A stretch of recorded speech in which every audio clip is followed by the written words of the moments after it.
Hi hello welcome back to wisdom white channel. ఈరోజు మనం సోషాలజీకి సంబంధించి ప్రాక్టీస్ బిట్స్ గురించి అయితే వీడియోలో డిస్కస్ చేద్దాము. మనకి చాలాసార్లు కాంపిటేటివ్ ఎగ్జామ్స్లో అడిగే క్వశ్చన్సే నేను ఈ వీడియోలో డిస్కస్ చేస్తున్నాను.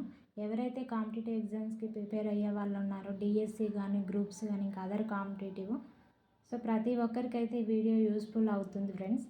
ప్రతి ఒక్కరైతే వీడియోని స్కిప్ చేయకుండా లాస్ట్ వరకు అయితే చూడండి.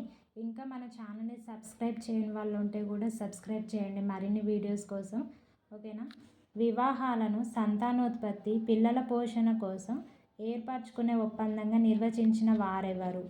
ఆన్సర్ మలినోస్కీ. వివాహం వల్ల ఈ లాభాలు చేకూరుతాయి. మనకి ఎగ్జామ్లో అయితే వివాహం చేసుకోవడం వల్ల ఎలాంటి లాభాలు చేకూరుతాయని అడుగుతారు. పైతృకమైన హక్కులు, బాధ్యతలు లభిస్తాయి. పరిణామవాదుల అభిప్రాయం ప్రకారం వివాహం తొలి రూపం సమూహ వివాహం. కొన్ని తెగలలో వివాహానికి ముందు ఒక వ్యక్తి తన శక్తులను, బలాన్ని నిరూపించుకోవలసి ఉంటుంది. ఆ ఆచారం పేరేమిటి? ప్రయోగ వివాహం.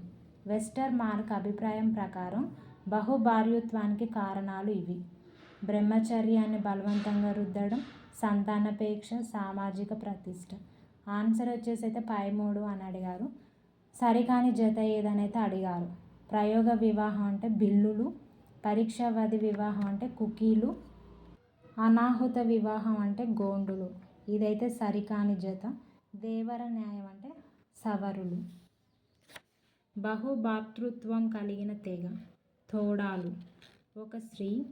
ఒక స్త్రీ కొంతమంది సోదరులను వివాహం ఆడే పద్ధతిని ఏ పేరుతో పిలుస్తారనైతే అడిగారు. సోదర బహుభర్తృత్వం. మేనరిక వివాహాలు మధ్యప్రదేశ్లో గోండులు ఈ పేరుతో పిలుస్తారు. దూద్ లౌటానా. ముస్లింలో వివాహం అన్నది ఒప్పందం. ముతా వివాహ రూపం ఈ మత సమూహంలో కనిపిస్తుంది. ముస్లింలో ఒక పురుషుడు తన కులానికి చెందిన స్త్రీని కానీ లేదా తన కులం కంటే తక్కువ అంతస్తు కులం స్త్రీని కానీ వివాహం ఆడితే అది ఏ వివాహం? అనులోమ వివాహం. హిందూ వివాహ చట్టం 1955 ప్రకారం పురుషులు వివాహ వయస్సు ఎన్ని సంవత్సరాల కంటే ఎక్కువ ఉండాలి? 21 సంవత్సరాల కంటే పురుషుల వివాహ వయస్సు ఉండాలి. శారదా చట్టం 1930 దేనిని ఏర్పరిచింది? హిందువులలో వధూవరుల కనీస వివాహ వయస్సును నిర్ణయిస్తుంది. హిందువులలో బహుభార్యత్వాన్ని నిషేధించిన చట్టం ఏది? హిందూ వివాహ చట్టం. సమాజంలో కుటుంబ కీలక పాత్ర వహించడానికి ఇది ప్రధాన కారణం. వ్యక్తుల మూర్తిత్వాన్ని తీర్చిదిద్దుతుంది. కుటుంబంలో పురుషుడు ఆధిపత్యం చెలాయిస్తే అది ఏ కుటుంబం? పితృస్వామ్య కుటుంబం. మానవ వివాహ చరిత్ర హిస్టరీ ఆఫ్ హ్యూమన్ మ్యారేజ్ గ్రంథ రచయిత ఎవరనేది అడిగారు. వెస్టర్ మార్క్. ప్రపంచం అంతటా ప్రచారంలో ఉన్న వివాహ రూపం ఏక వివాహం. ఒక వ్యక్తి ఒక సమయంలో ఒకరి కంటే ఎక్కువ మందిని వివాహం ఆడటాన్ని ఏ పేరుతో పిలుస్తారు? బహుభార్యత్వం.